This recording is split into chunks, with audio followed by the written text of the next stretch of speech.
پہلے مناسب معلوم ہوتا ہے کہ سب سے پہلے ہم اس پر غور کریں کہ امام بخاری رحمۃ اللہ علیہ کیا ہیں۔ پوری اسلامی تاریخ میں صحابہ کرام رضی اللہ عنہم اجمعین کے بعد جو چند گنے نقوش قیامت تک کے لیے صدمہ افتخار ہیں، ان میں امام بخاری کا نام نامی شامل ہے۔ ان کا احسان پوری امت پر یہ ہے کہ انہوں نے منتخب احادیث کا ایسا مجموعہ امت کے سامنے پیش کیا جس پر اصح الکتاب بعد کتاب اللہ کی مہر ثبت کر دی گئی۔ علماء امت نے قرآن مجید کے بعد اس کتاب کی جتنی خدمت کی، کوئی دوسری کتاب اس کے قبول عام میں اس کی شریک نہیں ہوئی میری بہنوں۔ یہی وجہ ہے کہ امام صاحب رحمۃ اللہ علیہ کی محبت احادیث و سنت سے شغف رکھنے والے ہر مسلمان کے دل میں ہے، بلکہ ایک عامی بھی کسی نہ کسی درجے دل میں ان کے لیے ایک دھڑکن محسوس کرتا ہے۔ ان کو بجا طور پر امیر المومنین فی الحدیث کا لقب حاصل ہے۔ ان کی اس مقبولیت میں ان کی ذہانت، قوت حافظہ، محنت شاقہ کے علاوہ تقوی، دیانتداری، خشیت الہی اور اخلاص للہیت کو خاص دخل ہے۔ عقل حلال کے اہتمام کا بھی ان کی اس مقبولیت میں خاص حصہ ہے، جو صرف امام صاحب رحمہ اللہ ہی کا نہیں بلکہ ان کے خاندان کا امتیاز ہے۔ والد ماجد شیخ حضرت اسماعیل رحمۃ اللہ علیہ اچھی بہنوں دیندار گھرانے سے تعلق رکھتی تھی۔ ان کے والد مغیرہ والی بخارا یمان جعفی کے ہاتھ پر مسلمان ہوئے تھے۔ امام بخاری رحمۃ اللہ علیہ فرماتے ہیں کہ میرے والد نے امام مالک رحمہ اللہ سے حدیثیں سنی ہیں، حضرت حماد بن زید کو دیکھا ہے اور حضرت عبداللہ بن مبارک رحمہ اللہ سے دونوں ہاتھوں سے مصافحہ کیا ہے۔ یہ شرف ان کے والد محترم کو حاصل ہے۔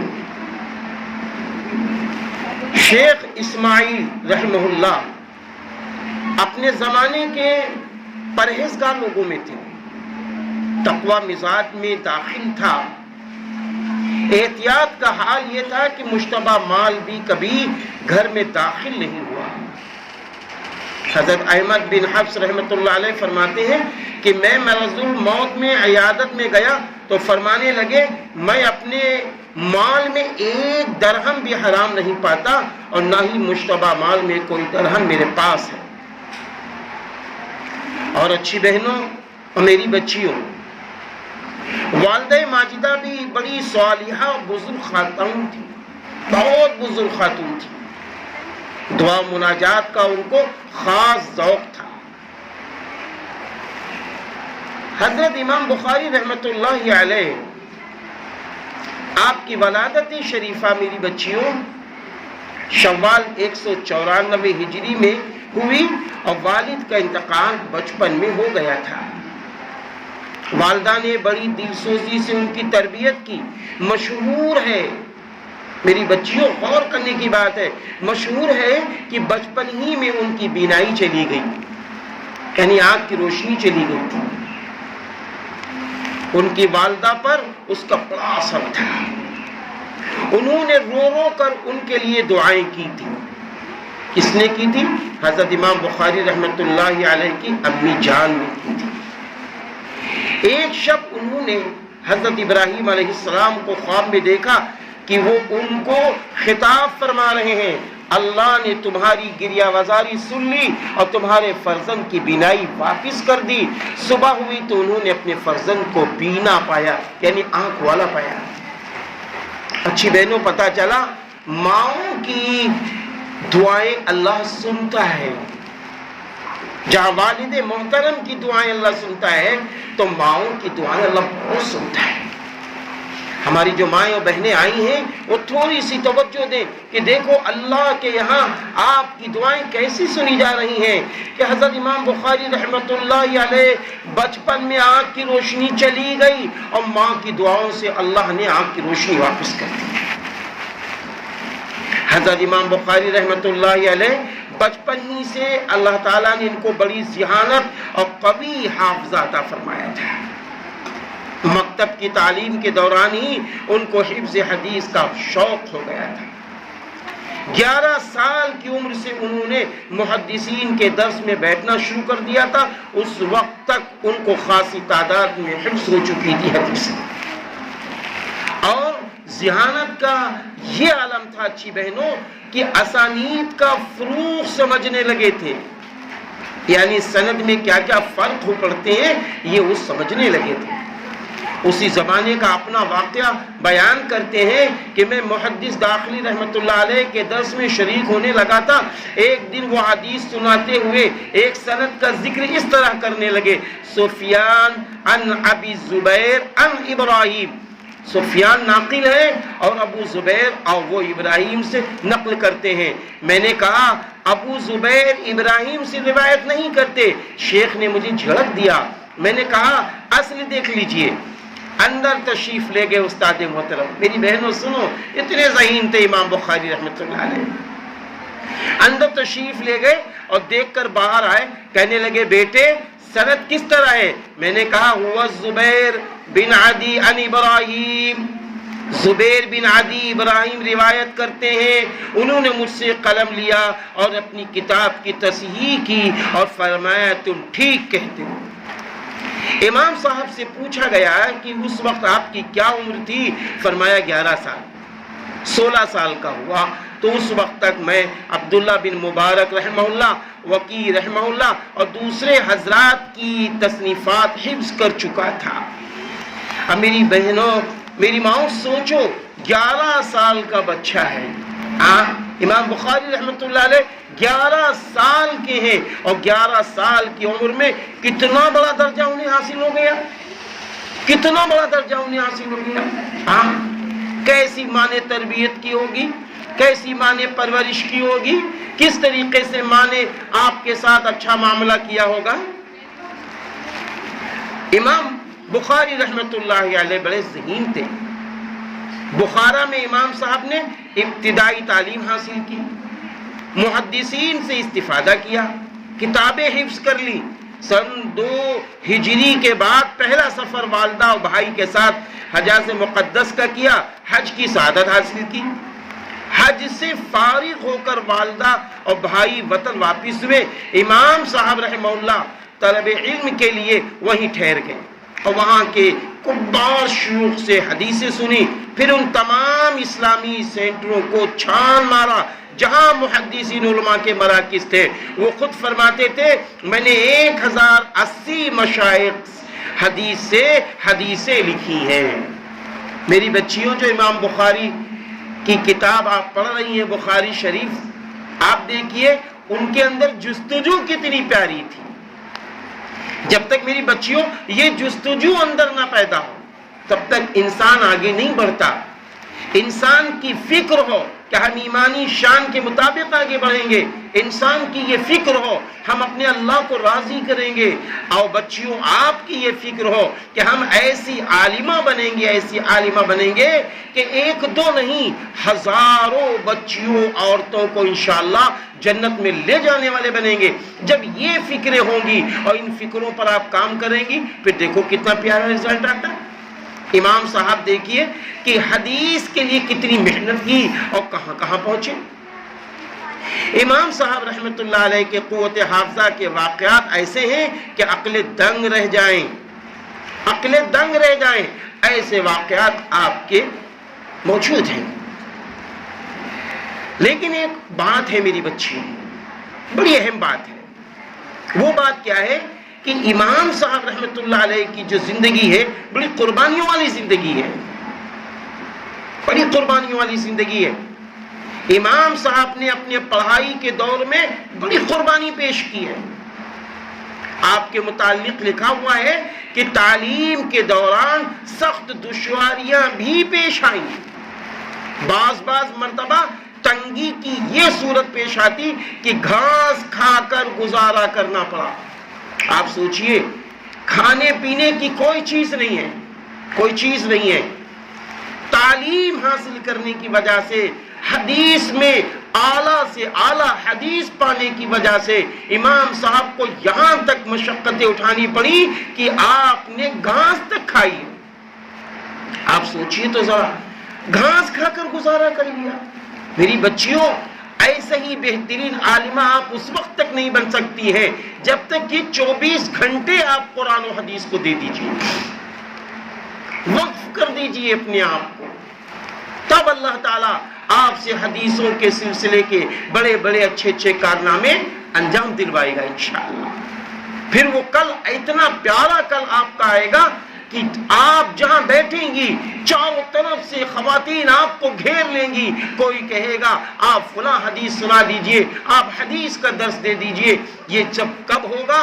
جب آپ قرآن و حدیث کو حاصل کرنے کے لیے کھانے کو کھانا نہ سمجھیے، پانی کو پانی نہ سمجھیے۔ دیکھیں امام بخاری رحمت اللہ علیہ نے اپنے کھانے کو ترجیح دے دی، یعنی کھانا نہیں کھا رہے ہیں، یہاں تک کہ ان کے پاس کھانے کا حساب و کتاب نہیں ہے، گھاس کھا کر بھی حدیث کا علم حاصل کر رہے ہیں، گھاس کھا کر حدیث کا علم حاصل کر رہے ہیں، لیکن ان کے پائے ثبات میں لغزش نہیں آئی، وہ ذرہ برابر ہلے نہیں، اور نہ یہ دشواریاں ان کے انما کے علمی کی راہ میں رکاوٹ بنی۔ یعنی گھاس کھا رہے ہیں، علمی مشغلہ جاری ہے۔ آج تو معمولی بخار میں علمی مشغلہ ٹوٹ جاتا ہے، آج معمولی چھینک آنے میں بھی کلاس اور جامعہ میں غیر حاضری ہو جاتی ہے۔ ارے امام بخاری رحمت اللہ علیہ گھاس پر گھاس کھا رہے ہیں، لیکن ان کا علمی مشغلہ چھوٹ نہیں رہا بچی۔ روایات کے اخذ و قبول میں اس احتیاط، یعنی جو روایتیں کتاب کے لیے آپ نے تیار کی، اتنا احتیاط کہ اللہ اکبر، قوت استحضار نے لوگوں کو ان کا گرویدہ بنا دیا تھا۔ بڑے بڑے علماء مشائخ ان سے استفادہ کرتے ہیں۔ ہاں، استفادے کا یہ سلسلہ اس وقت سے شروع ہو گیا تھا جب وہ بالکل نو عمر تھے۔ علماء بصرہ کا حال یہ تھا کہ علم حدیث حاصل کرنے کے لیے پیچھے پیچھے دوڑتے تھے۔ جب انہوں نے اپنے آپ کو اللہ کے حوالے کر دیا، انہوں نے قرآن کے حوالے اپنے آپ کو کر دیا، حدیث کی تلاش میں اپنے آپ کو کر دیا، تو اللہ نے ان کو ایسا فائق بنایا، ایسا فائق بنایا کہ میری بچیوں، میری ماں اور بہنوں، کہ علماء بصرہ ان کے پیچھے پیچھے دوڑ رہے ہیں، آپ مجھے حدیث سنا دیجئے۔ علماء بصرہ کا یہ حال تھا کہ علم حدیث حاصل کرنے کے لیے پیچھے پیچھے دوڑتے تھے، ان کو پکڑ کر کہیں راستے ہی میں بیٹھا لیتے، مجمع لگ جاتا، ہزاروں لوگ جمع ہو جاتے۔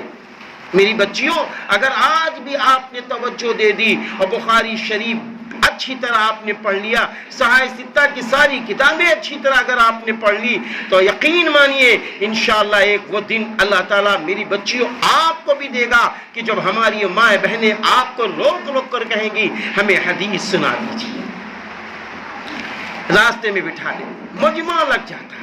امام صاحب حدیث سناتے جاتے اور لوگ لکھتے جاتے، جبکہ اس وقت وہ بالکل نوجوان تھے، ریش بھی اس وقت نہیں نکلی تھی، یعنی ان کے مونچھ داڑھی بھی نہیں نکلی تھی، اتنے چھوٹے سے تھے۔ آج ہمارا وہاں اتنا بڑا چھوٹا بچہ خالی موبائل میں جٹا رہتا ہے، اتنا چھوٹا بچہ خالی ٹائم بربادی میں جٹا رہتا ہے، اور امام بخاری رحمت اللہ علیہ اتنے چھوٹے ہیں کہ مونچھیں بھی نہیں نکلی ہیں، ہاں داڑھی بھی نہیں نکلی ہے، اور ان کے پیچھے بڑے بڑے علماء دوڑ رہے ہیں۔ یہ سب نعمت حضرت امام بخاری رحمت اللہ علیہ کو کیسے ملی؟ ماں کی توجہ، ماں کا رونا، ماں کا گڑ گڑانا، ماں کی فکروں کی بنیاد پر یہ نعمتیں مل گئیں۔ علم حدیث میں ان کی دقت نظر کا چرچا دور دور پھیل گیا۔ جب وہ بغداد تشریف لے گئے تو علماء بغداد نے ان کا امتحان لیا۔ یہ بھی یاد رکھنا میری بچیوں، ایک بات یاد رکھنا، جب آپ فائقہ بنیں گی، علم میں آگے بڑھیں گی، تو حاسدین کی بھی تعداد آپ کے پیچھے لگیں گی۔ آپ یہ نہ سوچئے گا سب لوگ تعریف ہی تعریف کریں گے، حاسدین کی بھی تعداد آپ کے پیچھے لگے گی کہ آپ کو گرایا جائے، آپ کے علم کو روکا جائے، آپ کو بجھایا جائے، آپ کے دل کو ٹھیس پہنچائی جائے۔ یہ سلسلے جاری رہتا ہے، یاد رکھنا اچھی طرح، ابھی انشاءاللہ چند باتیں اس پر اور بھی آئیں گی۔ تو اس کا طریقہ اختیار یہ کر لیتے تھے، 100 حدیثیں لے کر اس کے متن و اسانید کو الٹ پلٹ دیا اور ایک ایک حدیث کو 10 حدیثیں دے دی گئی۔ یعنی علماء آتے تھے 100 حدیثیں لاتے تھے اور حدیث کو الٹ پلٹ کر کے امام صاحب کے سامنے پیش کر دیتے تھے۔ ارے آپ بڑے ذہین ہیں، چلیے آپ بتائیے حدیث صحیح سنائیے، یہ حدیث صحیح کیسے ہے؟ امتحان کی مجلسیں منعقد ہوئی، امام صاحب کو بلایا گیا، لوگ جمع ہوئے، پہلے محدث نے پہلی حدیث سنائی، متن کوئی اور تھا اور سند دوسرے متن کی اس میں جوڑ دی گئی تھی، امام صاحب نے فرمایا میں اس سے واقف نہیں، دوسری حدیث سنائی، یہی جواب دیا، یہاں تک کہ 10 حدیثوں میں امام صاحب نے یہی جواب دیا۔ وہ علماء ایک دوسرے کو اشارہ کرنے لگے، معلوم ہوتا ہے کہ وہ سمجھ گئے۔ پھر دوسرا کھڑا ہوا، اس نے بھی 10 حدیثیں اسی طرح سنائی، امام صاحب یہی جواب دیتے رہے۔ بالآخر جب سب فارغ ہو گئے تو امام صاحب کھڑے ہوئے اور انہوں نے شروع سے ایک ایک حدیث صحیح سند کے ساتھ سنا دی، صحیح سند کے ساتھ سنانی شروع کر دی، یہاں تک کہ مکمل 100 حدیثیں درست کر کے سنا دی۔ تب لوگ ان کے فضل و کمال کے معترف ہو گئے۔ دیکھا آپ نے میری بہنوں، ایسا کمال کا علم تھا، لوگ ان کا ایگزام لیتے تھے۔ حضرت امام صاحب رحمہ اللہ کی قوت حفظ اور استحضار کا اعتراف ہر خاص و عام کو تھا۔ بڑے محدث حضرت علی ابن مدیحی رحمۃ اللہ علیہ فرماتے ہیں کہ محمد بن اسماعیل رحمہ اللہ سب سے آگے بڑھ گئے، اور امام بخاری رحمہ اللہ خود فرماتے تھے میں ابن مدینی کے سامنے اپنے کو چھوٹا محسوس کرتا ہوں۔ جب یہ بات علی ابن مدینی سے کہی گئی تو فرمانے لگے انہوں نے اپنا جیسا کسی کو نہیں دیکھا۔ بصیرت اور رسوخ فی العلم کا حال یہ تھا کہ بڑے بڑے اساتذہ حدیث ان کی رائے قبول کرتے تھے۔ حضرت امام احمد جو امام بخاری رحمہ اللہ کے استاد و شیخ ہیں فرماتے تھے خراسان میں ان جیسا دوسرا کوئی پیدا نہیں ہوا۔ حسین بن حریث رحمہ اللہ فرماتے ہیں میں نے ان کی طرح کسی کو نہیں دیکھا، معلوم ہوتا تھا کہ ان کو صرف حدیث کے لیے پیدا کیا گیا ہے۔ محمد بن نظر شافعی رحمۃ اللہ علیہ کہتے ہیں میں بصرہ، شام، حجاز، کوفہ ہر جگہ گیا، وہاں علماء سے ملاقاتیں ہوئی، جہاں بھی محمد بن اسماعیل یعنی امام بخاری رحمہ اللہ کا ذکر آتا لوگ ان کے فضل و کمال کو سب پر فوقیت دیتے، ایسا معاملہ تھا۔ لیکن اب آپ دیکھیے میری بہنوں، میری بچیوں، امام بخاری رحمہ اللہ کی جب آپ کتاب پڑھ رہی ہیں تو آپ کو یہ بھی سمجھنا ہوگا کہ امام بخاری کی خصال حمیدہ کیسی تھی۔ حضرت امام بخاری رحمہ اللہ علم انتہائی بلندی پر پہنچنے کے باوجود سراپا نیاز تھے۔ ان کی مثال اس ثمردار درخت کی طرح تھی، اس میں جتنے بھی پھل آتے ہیں اتنا ہی چھپتا ہے۔ آپ جانتی ہیں کہ جس درخت میں پھل زیادہ ہوتے ہیں اتنا ہی درخت جھکا ہوتا ہے۔ جس انسان کے اندر، جس خاتون کے اندر ایمانی صفات کوٹ کر بھری ہوگی اس کی زبان لڑائی کے لیے نہیں کھل سکتی۔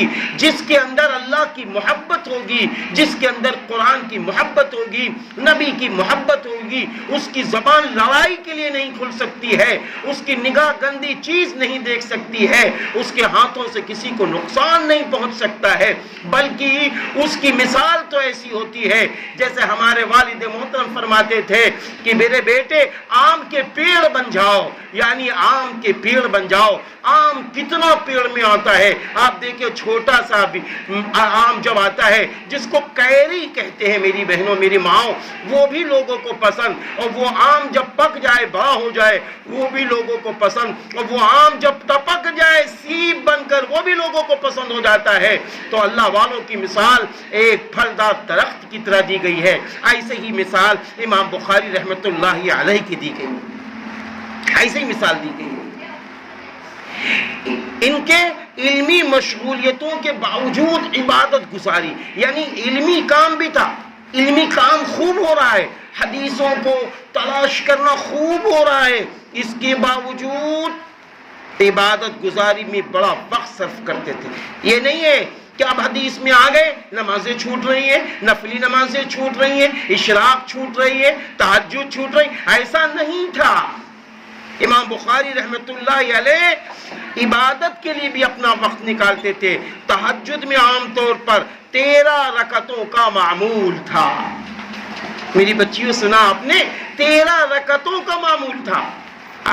اگر آپ بھی اعلیٰ بننا چاہتی ہیں، آپ بھی آگے نکلنا چاہتی ہیں، تو تہجد کی پابندی کرنی ہوگی۔ تہجد کی جو پابندی کرتا ہے، اللہ کے سامنے روتا ہے، گڑ گڑاتا ہے، اللہ کے حضور اپنی باتیں رکھتا ہے، اللہ تعالیٰ اس کو کامیاب کر دیتا ہے، کامیاب کر دیتا ہے۔ اس وقت پر عام طور پر تنہائی اٹھ کر نماز میں مشغول ہو جاتے، امام صاحب تنہا اٹھ جاتے، خدام کو اٹھانا پسند نہیں تھا۔ محمد بن ابی حاتم دراق رحمت اللہ علیہ کہتے ہیں، ہم نے عرض کیا کہ آپ سارے کام خود کرتے ہیں، بوجھ اٹھاتے ہیں، بیدار کر دیا کریں۔ فرمایا تم نوجوان آدمی ہو، میں تمہاری نیند خراب کرنا نہیں چاہتا، یعنی کسی کو تکلیف بھی نہیں دینا چاہتے۔ نماز میں انہماک کا حال یہ تھا کہ ایک رات دوران نماز بھیڑ نے، یعنی یہ جو بر ہوتی ہے جس کو ہمارے وہاں بریا کہتے ہیں، بھیڑ نے 70 جگہ ڈس لیا، اطمینان سے نماز میں مشغول رہے۔ اب بتائیے آپ، یعنی یہ جو بریا ہے، امام بخاری رحمت اللہ علیہ کو ایک مرتبہ نماز میں 70 جگہ اس نے ڈنک مارا ہے، 70 جگہ ڈنک مارا ہے، اور حال کیا ہے کہ آپ کی نماز میں کمی نہ آئی، اخلاص کی بھی کمی نہ آئی، اور آپ نماز میں مشغول رہے، بڑی اطمینان سے نماز میں مشغول رہے۔ فارغ ہو کر فرمایا ذرا دیکھو کس چیز نے مجھے تکلیف دی ہے، ذرا اندازہ تو لگاؤ۔ اللہ کے حضور کھڑے ہیں، ایک ہم لوگ نماز پڑھتے ہیں، ہم لوگوں کا تو عالم یہ ہے کہ نماز بیٹھ کے پڑھتے ہیں، کھڑے ہونے کی صلاحیت ہے، طاقت ہے، قوت ہے، پھر بھی بیٹھ کے نماز پڑھتے ہیں۔ اگر عذر شرعی ہے تو بات الگ ہے، وہ بات الگ ہے۔ اسی طرح ایک کسی تعلق والے کے باغ میں بعد نماز ظہر نوافل میں مشغول ہو گئے، ایک باغ میں نوافل میں مشغول ہو گئے، اب بھیڑ کپڑے کے اندر گھس گئی، یعنی ایک بریا کپڑے کے اندر گھس گئی اور اس نے کئی جگہ ڈسا، اس کی وجہ سے جسم پر ورم آ گیا، لیکن امام بخاری رحمت اللہ علیہ نماز میں مشغول رہے، نماز میں مشغول رہے۔ ماشاءاللہ آج ہمارے وہاں کیا ہے، ذرا مکی بھی بیٹھ جائے تو ہم اپنی نماز کے حالت کتنی بار ہاتھ اٹھاتے ہیں، کسی کو دیکھو نماز کی حالت میں اپنا چہرہ ہی کھجلا رہا، کسی کو دیکھو نماز کی حالت میں اپنے پیروں کو ہلا رہا، کسی کو دیکھو نماز کی حالت میں اپنے میل نکال رہا جسم کا، اللہ معاف فرمائے، سب ہوتا ہے۔ امام بخاری رحمت اللہ علیہ نماز کی حالت میں ہے، نماز کی حالت میں ہے، اور جسم کے اندر یعنی کپڑے میں برد چلی جاتی ہے، ڈس رہی ہے، لیکن آپ ہلنے کے لیے بھی تیار نہیں، کیونکہ اللہ کے حضور کھڑے ہیں۔ امام صاحب رحمت اللہ علیہ نماز میں مشغول ہے۔ بعد میں کسی نے دریافت کیا کہ اس نے جب پہلی مرتبہ ڈسا تو آپ کس طرح نماز پڑھتے رہے؟ فرمایا میں ایک سورہ کی تلاوت میں مشغول تھا، جی چاہا کہ وہ سورہ پوری کر لوں۔ اللہ اکبر! اب اندازہ لگائیے، توروں کا یہ حال تھا۔ ایک مرتبہ تشریف فرماتے محمد بن عباس فربری رحمہ اللہ بھی ساتھ تھے، امام صاحب رحمہ اللہ کی داڑھی میں چھوٹا سا کوئی دانہ لگا رہ گیا تھا، محمد بن عباس رحمہ اللہ نے اس کو نکال کر وہیں ڈالنا چاہا تو فرمایا اس کو مسجد کے باہر پھینکو۔ ذرا آپ اندازہ لگائیے مسجد کا احترام کہ مسجد صاف شفاف ہونی چاہیے، اور کیا ہوا کہ آپ کی داڑھی پر ایک دانہ لگا رہا، تو آپ نے کھانے کے دانے کو بھی گوارا نہ کیا کہ نکال کر مسجد میں پھینک دیا جائے، یہ اللہ کا گھر ہے۔ تو میری بہنوں، میری ماؤں، میری بچیوں، جب اللہ سے ایسی محبت ہو، اللہ سے ایسی محبت ہو، اللہ سے محبت، اللہ کے قرآن سے محبت، اللہ کے نبی سے محبت، اللہ کے نبی کے شہیدوں سے محبت، اللہ کے بھیجے ہوئے نیک بندوں سے محبت، جب یہ ساری چیزیں ہوتی ہے تو اللہ کی بھی مدد آتی ہے، اللہ کی مدد آ جاتی ہے۔ کسی کی دل شکنی گوارا نہ تھی، ہاں، کہ کسی کا دل ٹوٹ جائے۔ آپ ایک واقعہ سنیے، کہتے ہیں ایک صاحب نے امام صاحب سے بڑا قرض لے رکھا تھا، اتفاق سے وہ صاحب آئے تو لوگوں نے کہا تقاضے کا بہتر موقع ہے، آپ اپنا قرض واپس لے لیجئے۔ امام صاحب نے فرمایا میں اس کو پریشان نہیں کرنا چاہتا۔ وہ صاحب دوسرے شہر چلے گئے تو تعلق والوں نے کہا آپ امیر شہر کو لکھ بھیجئے، وہ آپ کا قرض ادا کروا دیں گے۔ فرمایا آج میں اپنی ضرورت سے لکھوں گا، کل وہ اپنی ضرورت میرے سامنے رکھ دیں گے اور مجھ سے سفارش چاہیں گے۔ لوگوں نے اپنے طور پر امیر سے بات کر لی، امام صاحب کو پتا چلا تو ان کو بہت شاق گزرا، برا گزرا۔ انہوں نے فوراً امیر کو خط بھیجا کہ اس کو تنگ نہ کیا جائے، اور دوسرے اہل تعلق کو بھی لکھ دیا کہ اس کے ساتھ خیر کا برتاؤ ہی کیا جائے۔ لوگوں کے شدید اصرار پر سالانہ 10 درہم لینے پر راضی ہوئے، جبکہ قرض 25,000 کا تھا اس دور میں۔ آپ سوچئے کہ کسی کو میرے ذریعے سے تکلیف نہ پہنچے، میرے ذریعے سے تکلیف نہ پہنچے، خود کا پیسہ ہے، لوگوں نے سفارش حاکم وقت سے کر دی، آپ کو یہ گوارا نہیں کہ اس کے اوپر کوئی سختی کی جائے، کسی کو تکلیف نہ پہنچے۔ یہ مزاج ہمارا آپ کا بھی ہونا چاہیے کہ میری زبان سے، میرے ہاتھ سے، میرے کردار سے، میرے اخلاق سے، میرے بچوں سے اور میرے گھر سے کسی کو تکلیف نہ پہنچے۔ ایسا مزاج ہونا چاہیے، ایسا مزاج ہونا چاہیے۔ کبھی اگر املا کرانے میں زیادہ وقت صرف ہو جاتا تو شاگردوں کی دلجوئی فرماتے اور بشارتیں سناتے، یعنی جب کبھی کبھی حدیث کی باتیں لکھواتے تو اپنے شاگردوں سے کہتے میرے بچوں خوب خوب مبارک ہو، لیکن زیادہ ٹائم تمہارا لے لیا، ان کی اور ہمت افزائی فرماتے تھے۔ سخاوت میں فرد تھے، یعنی سخاوت کا عالم کیا تھا؟ صدقات نافلہ کثرت سے فرماتے تھے، دیناروں کی تھیلی ہمیشہ ساتھ رہی، ہر ضرورت مند کو 20-30 درہم دیتے رہتے تھے، کوئی خالی ہاتھ نہ جاتا، جہاں تک ہو سکتا اخفاء فرماتے۔ ایک مرتبہ کسی سائل کو 300 درہم کا تھیلا دے دیا اور وہ دعا دینے لگا تو فوراً بات کا رخ پھیر دیا کہ کوئی سمجھ ہی نہ سکے۔ راوی کا کہنا ہے کہ اس نے مجھے بعد میں بتایا تھیلے میں 300 درہم ہیں۔ خدام اور شاگردوں کی ضرورتوں کا خاص خیال فرماتے اور اس میں بڑی فیاضی سے خرچ کرتے، یعنی آپ سخی بھی تھے، بہت بڑے سخی تھے۔ حدیث پاک میں ہے سخی سے اللہ قریب ہے، سخی سے جنت قریب ہے، سخی سے جہنم دور ہے، سخی سے لوگ قریب ہیں۔ اور اب اسی حدیث میں آگے ہے کہ بخیل سے اللہ دور ہے، بخیل سے جنت دور ہے، بخیل سے جہنم قریب ہے، بخیل سے لوگ دور ہے۔ اس لیے میری بچیوں اپنا مزاج سخاوت والا بنانا، سخی رہنا، غریبوں کی، یتیموں کی، بیواؤں کی، مسکینوں کی مدد کرتے رہنا، اس سے میرا اللہ خوش ہوتا ہے۔ اپنے پڑوسیوں کا خیال رکھنا، اس سے میرا اللہ خوش ہوتا ہے، اس سے میرا اللہ خوش ہوتا ہے۔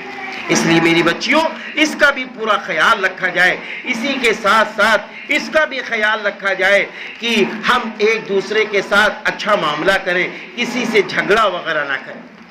میری بچیوں امام بخاری رحمت اللہ علیہ کے متعلق ہے کہ آپ بڑی آزمائش میں گزرے ہیں، بڑی آزمائش میں گزرے ہیں، آپ سے آزمائشیں بھی خوب لی گئیں۔ اتنے بڑے امام صاحب، اتنے بڑے امام صاحب آپ سے بڑے بڑے امتحان لیے گئے۔ آپ کو معلوم ہونا چاہیے میری بچیوں اور میری ماں میری بہنوں کہ امام بخاری رحمت اللہ علیہ بخارا میں رہتے تھے، وہیں پر حدیث کا کام شروع کیا، وہیں پر حدیث کا کام شروع کیا۔ اب جب حدیث کا کام شروع کیا تو وہیں پر بڑی مشکلیں آپ کے سامنے کھڑی ہو گئی، بڑی مصیبتیں آئیں۔ تو آپ نے فیصلہ لیا کہ اب ہم نیشا پور جائیں گے، نیشا پور جائیں گے اور نیشا پور میں جا کر ہم حدیث لوگوں کو سنائیں گے۔ جیسے ہی یہ خبر نیشا پور کے لوگوں کو ملی تو وہاں کے علماء نے سارے شاگردوں میں اور پورے شہر میں اعلان کر دیا کہ امام بخاری نیشا پور میں آ رہے ہیں۔ سینکڑوں لوگ گھوڑوں سے سوار ہو کر، ہزاروں لوگ شہر کے باہر امام بخاری رحمت اللہ علیہ کے استقبال میں چلے گئے۔ امام بخاری رحمت اللہ علیہ نیشا پور میں حدیث کا درس دینا شروع کرنے لگے، اور جب وہاں حدیث کا درس دینا شروع کیا، میری بچیوں بہت غور سے سننے کی بات ہے، میں یہاں تک بھی کہتا ہوں جو میری معلمات ہیں اور ہمارے جامعہ کی ساری بچیاں ہیں وہ غور سے سنیں کہ دیکھو اتنے بڑے امام صاحب، اتنی بڑی کتاب جو قرآن پاک کے بعد اگر کوئی کتاب سب سے اللہ کے نزدیک محبوب ہے تو بخاری شریف کی کتاب ہے، ان کے جو مؤلف ہے حال کیا ہے، مصنف ہے حال کیا ہے، سن لیجئے حال یہ ہے کہ نیشا پور میں جب اللہ نے ان کو خوب عزت دی، ہزاروں لوگ ان کی حدیث سننے لگے، تو وہاں کے چند لوگوں نے امام صاحب سے عجب سوالات شروع کرنے لگے۔ حسد کی آگ لگ گئی لوگوں میں، کہہ رہے امام بخاری کا تو مقام بڑھنا شروع ہو گیا ہے، امام بخاری تو بہت مقام تک پہنچ گئے۔ اب معلوم کیا حال ہوا، وہاں پر بہت سارے لوگ آنے جانے لگے، اور اسی وقت کے اوپر کچھ سوالات ایسے کیے پھنسانے کے لیے، امام بخاری رحمۃ اللہ علیہ کو پھنسانے کے لیے سوال کیے، آپ نے صحیح جواب دے دیا۔ اب لوگوں نے کیا کیا، اس جواب کو الٹا کر کے عوام میں مشہور کر دیا کہ امام بخاری نے تو ایسا غلط کہہ دیا۔ اب کیا ہوا، جو لوگ امام بخاری کے قریب تھے وہ سب جانے لگے، یہاں تک کہ آپ کے متعلق لکھا ہے کہ نیشا پور میں صرف 2 ہی لوگ آپ کے درس میں رہے، بقیہ سب ہٹ گئے، ایک امام مسلم رحمت اللہ علیہ، ایک اور تھے۔ حضرت امام بخاری رحمت اللہ علیہ نے فرمایا کہ امام مسلم رحمت اللہ علیہ سے اور اپنے شاگرد جو دوسرے ان سے فرمایا تم بھی چلے جاؤ، انہی لوگوں کے ساتھ میں رہو، ہم اب نیشا پور بھی چھوڑ دیتے ہیں۔ پھر نیشا پور چھوڑ کر پھر وہ بخارا تشریف لے آئے، رات میں اکیلے نیشا پور چھوڑ رہے۔ سوچو جن کے استقبال پہ ہزاروں لوگ کھڑے تھے، لیکن حاسدین نے ایسے جملے کسے کہ آپ کو تنے تنہا نیشا پور سے آپ کو پھر بخارا آنا پڑا۔ جب آپ بخارا آئے، درس کا سلسلہ شروع کیا، تو اسی زمانے کے گورنر صاحب تھے، ان کے بچے بھی پڑھتے تھے۔ اب گورنر صاحب کے دل میں بھی عجب باتیں آنے لگی، انہوں نے کہلا بھیجا کہ دیکھو بھائی ایسا ہے امام صاحب، آپ ہمارے بچوں کو غریب بچوں کے ساتھ نہ پڑھائیے، ہمارے بچوں کو الگ پڑھا دیجئے۔ تو امام بخاری رحمت اللہ علیہ نے فرمایا بھائی یہ کیسے ہو سکتا ہے، جہاں سارے بچے پڑھتے ہیں وہیں آپ بھی پڑھیں گے۔ بہرحال گورنر کو بہت برا لگا، گورنر نے فوراً ایک اعلان جاری کیا کہ امام بخاری کو ملک بدر کر دیا جائے، ان کو بخارا میں رکنے کی اجازت نہیں۔ یا اللہ، سن نہیں آپ میری بہنوں، میری بچیوں، اللہ والوں کے سامنے کیسی آزمائشیں ہوتی ہیں۔ اس کے بعد امام بخاری رحمت اللہ علیہ جب دیکھا کہ اب بخارا کو بھی ہمیں چھوڑنا ہے تو آپ چلنے لگے۔ آپ نے سمرقند کے لیے جب کیا تو سمرقند والوں کو جب پتا چلا کہ امام بخاری ہمارے یہاں آ رہے ہیں تو ان لوگوں نے سوچا، وہاں پر گئے تھے نیشا پور تو وہاں پر ان کے ساتھ یہ مسئلہ ہوا، یہاں آئیں گے تو کوئی اختلاف کھڑا ہو جائے گا، تو ان لوگوں نے وہیں سے لکھوا کے بھیج دیا کہ امام بخاری صاحب آپ ہمارے وہاں نہ آئیے۔ اب آپ کو اور بہت افسوس ہوا، اور اس کے بعد میں کیا ہوا، اب آپ تو نکل ہی چکے تھے۔ جب نکل چکے تھے تو اب آپ راستے میں 20-22 کلومیٹر آگے چلے، آپ کی خالہ جان کا گھر پڑتا ہے۔ آخری باتیں سن لیجئے، رونا آ جائے گا۔ کہتے ہیں مذکورہ حالات کا امام صاحب پر بہت اثر پڑا، ان کی صحت بھی اس سے خاصی متاثر ہوئی۔ آخر میں وہ اپنے کچھ اعزاء کے یہاں تاشقند کے ایک چھوٹے سے قصبے خرطن تشریف لے گئے، کچھ مدت وہاں قیام فرمایا۔ وہاں بھی وہی افراتفری کی صورت پیش آنے لگی تھی۔ عبد القدوس بن عبد الجبار سمرقندی رحمہ اللہ کہتے ہیں کہ وہیں ایک رات ہم نے ان کو یعنی امام بخاری رحمت اللہ علیہ کو تہجد کے نماز کے بعد یہ دعا کرتے ہوئے سنا۔ میری بہنوں دیکھو، اللہ والے جب بیچارے سب کو کتنا اچھا پیغام دے رہے ہیں، لیکن حاسدین کی تعداد جب بڑھتی چلی گئی تو انہوں نے ایک دن دعا کی، اے اللہ یہ زمین وسعت کے باوجود مجھ پر تنگ ہو گئی ہے، اب تو اپنے پاس بلا لیجئے، اب تو اپنے پاس بلا لیجئے۔ اس کے 1 ماہ کے بعد امام صاحب کا وصال ہو گیا، انتقال ہو گیا۔ ابو منصور غالب بن جبریل کے یہاں امام صاحب کا قیام تھا، وہ وفات کی پوری تفصیل بیان کرتے ہوئے کہتے ہیں وہ ہمارے یہاں کچھ دن ٹھہرے، ان کی طبیعت خراب ہوئی، حالت بگڑتی گئی۔ اس اثنا میں حکومت کا قاصد پہنچ گیا کہ محمد کو نکالا جائے۔ یا اللہ، وہاں پر بھی حکومت کے خلاف کہ ان کو نکالا جائے۔ سواری لائی گئی، امام صاحب نے عمامہ باندھا، خفین پہنے اور سوار ہونے کے لیے چلے، اور میں اور ایک دوسرا شخص ان کو تھامے ہوئے چل رہے تھے۔ 20 قدم مشکل سے چلے ہوں گے، فرمانے لگے مجھے چھوڑ دے، میں بہت کمزور ہو گیا۔ کچھ دعائیں پڑھنے لگے اور لیٹ گئے اور روح پرواز کر گئی۔ انا للہ و انا الیہ راجعون۔ دیکھا میری بہنوں کہ اللہ والوں کو بھی کتنی مصیبتیں اٹھانی پڑتی ہیں۔ ہاں، آج تو آپ لوگ اپنے خاندان کی باتوں کو لے کر افسوس کرتی ہے، روتی ہے کہ فلاں ہم سے جل رہا ہے، فلاں حسد کر رہا ہے۔ ارے اللہ والوں سے کتنے لوگ حسد کرتے ہیں۔ دیکھا آپ نے کہ امام بخاری کو دعا کرنی پڑی کہ اللہ ہمیں اٹھا لیجئے، اپنے پاس بلا لیجئے۔ میرے اللہ نے اسی دوران عجیب طرح کا پسینہ جاری ہو گیا۔ ہم نے تجہیز و تکفین کا انتظام کیا۔ جب ہم تکفین سے فارغ ہوئے تو قبر سے ایسی خوشبو آنی شروع ہوئی جو مشک سے بہتر تھی۔ کئی روز تک یہ سلسلہ جاری رہا۔ پھر قبر کے اوپر آسمان تک نور کی لڑیاں سی نظر آنے لگی۔ اللہ اکبر، لوگ دیکھتے تھے، وہ تعجب کرتے تھے۔ ان کے مخالفین کے سامنے وفات کے بعد یہ حقیقت ظاہر ہوئی۔ وہ ان کی قبر کے پاس جا کر اظہار ندامت کرتے اور روتے تھے۔ یعنی جب انہوں نے انتقال کے بعد ان کی قبر کے سامنے کھڑے ہوئے، مشک کی خوشبو آ رہی ہے، تو پھر کیا ہوتا ہے؟ وہ لوگ وہاں گئے۔ اب ان حاسدین کو رنج ہوا، اب حاسدین کو افسوس ہوا، اب حاسدین رونے لگے۔ یہ حال ہوتا ہے۔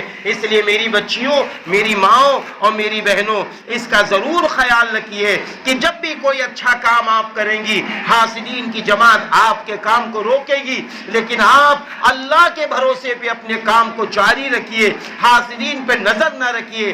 ایک دن اللہ کی مدد آتی ہے، اور اللہ کی مدد امام بخاری رحمت اللہ علیہ کے ساتھ میں تھی۔ عبد الواحد بن آدم طواسی رحمہ اللہ کہتے ہیں میں نے حضور اکرم صلی اللہ علیہ وسلم اور صحابہ کو خواب میں ایک جگہ کھڑے ہوئے دیکھا۔ میں نے عرض کیا اللہ کے رسول صلی اللہ علیہ وسلم آپ یہاں کیوں کھڑے ہیں؟ فرمایا محمد بن اسماعیل کا انتظار ہے۔ سنا میری بہنوں، میرے نبی صلی اللہ علیہ وسلم حضرات صحابہ کھڑے ہوئے ہیں، اور وہ کہتے ہیں خواب میں نے کہا کہ آپ یہاں کیوں کھڑے ہیں؟ تو فرمانے لگے امام بخاری کا انتظار ہے۔ وہ کہتے ہیں کئی روز کے بعد مجھے ان کی وفات کی خبر ملی۔ میں نے تحقیق کی تو پتا چلا کہ جس وقت میں نے خواب میں ان کو دیکھا تھا وہ وہی وقت تھا جب ان کی وفات ہوئی تھی، وہ وہی وقت تھا جب ان کی وفات ہوئی تھی۔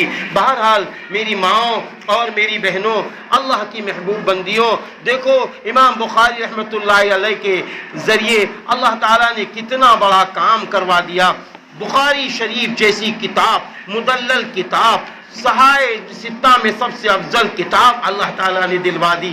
بہرحال یہ میں نے امام بخاری رحمت اللہ علیہ کے اوپر جو باتیں رکھی ہیں ان باتوں کو سامنے رکھتے ہوئے حدیث پاک کو اختصار کے ساتھ سمجھ لیں، حدیث پاک کو اختصار کے ساتھ سمجھ لیں۔ اب وہ حدیث ہے، کر لیں دعا کے فوراً بعد سب سے پہلے ماؤں بہنوں سے گزارش ہے کہ آپ اپنی جگہ پر بیٹھی رہیں گی۔ ہماری بچیاں ہیں کیونکہ ان کے گارجین باہر کھڑے ہوتے ہیں، تو اس لیے بچیوں کو پہلے نکلنے دیا جائے۔ چھوٹی سی دعا کر لیں۔ اللہم صلی علی محمد وعلی آل محمد كما صليت على إبراهيم وعلى آل إبراهيم إنك حميد مجيد. أعوذ بالله من الشيطان الرجيم. بسم الله الرحمن الرحيم. الحمد لله رب العالمين الرحمن الرحيم مالك يوم الدين إياك نعبد وإياك نستعين اهدنا الصراط المستقيم صراط الذين أنعمت عليهم غير المغضوب عليهم ولا الضالين آمين. اللهم صل على محمد وعلى آل محمد كما صليت على إبراهيم وعلى آل إبراهيم إنك حميد مجيد. اللهم لا إله إلا الله والله أكبر. لا إله إلا الله وحده لا شريك له له الملك وله الحمد وهو على كل شيء قدير. ولا حول ولا قوة إلا بالله. اللهم إنا نجعلك في نحورهم ونعوذ بك من شرورهم. اللهم ربنا آتنا في الدنيا حسنة وفي الآخرة حسنة وقنا عذاب النار. اللهم رب ارحم كما ربياني صغيرا. اے میرے اللہ، جامعہ نور الہدی للبنات قصبہ خیر آباد کی بچیوں نے اور معلمات نے اور مدیرہ صاحبہ نے بخاری شریف کا افتتاح کیا اور کرایا. یا اللہ، بچیوں نے بخاری شریف کی پہلی حدیث پڑھی ہے. یا اللہ، پڑھنے کو بھی قبول فرما. اور اے اللہ، جو ہماری معلمات پڑھاتی ہیں ان کے پڑھانے کو بھی قبول فرما. یا اللہ، ان کی ماؤں کے پڑھوانے کو، ان کے والد محترم کے پڑھوانے کو بھی قبول فرما. اور اس کا بہترین بدل دنیا و آخرت میں یا اللہ جامعہ کی مدیرہ کو، جامعہ کی سرپرست کو، جامعہ کے چلانے والوں کو اور معلمات کو اور ان بچیوں کو، بچیوں کے ماں باپ کو عطا فرما. اللہ پاک، یہ بخاری شریف کی کتاب کا جو افتتاح ہوا ہے، یا اللہ اس میں بہت ساری تعداد میں ہماری مائیں اور بہنیں تشریف لائی ہیں، ہمارے بھائی تشریف لائے ہیں، اور اسی طریقے سے جامعہ کی ساری بچیاں بیٹھی ہوئی ہیں. یا اللہ سب کی آمد کو قبول فرما، سب کے بیٹھنے کو قبول فرما. یا اللہ سبھی ماؤں کے ذریعے یا اللہ ایسا دینی اسلامی ایمانی کام کروا دیجئے کہ سبھی ماؤں کی دعاؤں کے ذریعے سبھی کی بچیوں کو صالحہ بنا دیجئے، سبھی کے بچوں کو نیک و صالح بنا دیجئے، حافظ، عالم، فاضل، مفتی بنا دیجئے، اور اپنے اپنے علاقے کے دارالعلوم کا شیخ الحدیث بنا دیجئے. اللہ پاک جان کی، مال کی، عزت کی، آبرو کی، ایمان کی حفاظت فرما دیجئے. اللہ پاک جتنی بچیاں جامعہ میں پڑھتی ہے ان کے گھر والوں پر رحم فرما، ان کے پڑھانے والوں پر رحم فرما، ان کی مدیرہ پر رحم فرما، سرپرست جو میری ماں ان پر رحم فرما، بھائی بہنوں اور اہل و عیال سب پر رحم کا، کرم کا، عافیت کا، حفاظت کا معاملہ فرما. اللہ پاک جامعہ میں جتنی ہماری مائیں و بہنیں آئی ہیں یا اللہ سب کی مشکلیں آسان فرما، پورے عالم کے انسانوں کی مشکلیں آسان فرما، سب کی بگڑی بنا دے، سب کی مشکلیں آسان کر دے، سب پر اپنے رحم و کرم کا معاملہ فرما دیجئے. یا اللہ جن کو تو نے بیٹیاں دی ہیں، بہنیں دی ہیں، وہ بیٹیاں اور بہنیں جوان ہو گئی ہیں، شادی کے لائق ہو گئی ہیں، ان کے نیک جوڑے عطا فرما دیجئے، نیک رشتے عطا فرما دیجئے. اور اے اللہ پاک جن کی شادیاں ہو گئی ہیں، اولادیں نہیں ہیں، یا اللہ ان کو نیک اولادیں عطا فرما دیجئے. جن کے پاس اولادیں ہیں اور اولادیں چاہتے ہیں، یا اللہ ان کو اور نیک صالح اولادیں عطا فرما دیجئے. میرے اللہ سب کے کاروبار میں، سب کی روزیوں میں برکتیں عطا فرما دیجئے۔ جامعہ نور الہدیٰ للبنات کی جو لوگ مدد کرتے ہیں ان سب کی مدد فرما دیجئے۔ یا اللہ یہ میرے لیے اور جامعہ کے لیے سعادت کی بات ہے کہ یہاں بچیاں ماشاءاللہ ساری صحائف ستہ کی کتابیں بھی پڑھتی ہیں، اور اسی کے ساتھ بخاری شریف کا افتتاح بھی آج ہوا ہے۔ یا اللہ اس افتتاح کو قبول فرما لیجئے اور تکمیل تک کتاب پڑھانے والی کو پڑھانے کی توفیق عطا فرما دیجئے۔ یا اللہ جو بیمار ہیں مردوں میں، عورتوں میں، بچوں میں، بچیوں میں، سب کی بگڑی بنا دیجئے، سب کی مشکلیں آسان کر دیجئے۔ یا اللہ جو مانگا ہے وہ بھی عطا فرما دیجئے، جو مانگنے سے رہ گیا ہے اپنے غیب سے اپنی شایان شان کے مطابق یا اللہ عطا فرما دیجئے، نوازش کا معاملہ فرما دیجئے۔ یا اللہ ننھی بچی سے لے کے بڑی بچیاں تک، یا اللہ پلے گروپ سے لے کے عالمت تک اور فضیلت تک، اور اسی طریقے سے یا اللہ جو ڈپلومہ اول دوم کی بچیاں ہیں یا اللہ سب کو پڑھنے میں خوب دل لگا دیجئے، غیر حاضری سے بچا لیجئے، اور 24 گھنٹے قرآن و حدیث کی روشنی میں گزارنے والا اور قرآن و حدیث کا علم حاصل کرنے والا بنا دیجئے۔ یا اللہ جو معلمات و مدیرہ صاحبہ پڑھا رہی ہیں، نظام چلا رہی ہیں، اس کو نظر بد سے بچا لیجئے، اور اس جامعہ کو پورے علاقے کے لیے ایک مرکزی ادارہ بنا دیجئے اور مرکزی ادارہ بنا دیجئے۔ اللہ پاک ہم سبھی کی دعاؤں کو قبول فرما لیجئے، قبول فرما لیجئے۔ اللہم صلی علی محمد وعلی آل محمد کما صلیت علی ابراہیم وعلی آل ابراہیم انکا حمید مجید۔ سبحان ربک رب العزت عما يصفون وسلام على المرسلين والحمد لله رب العالمين۔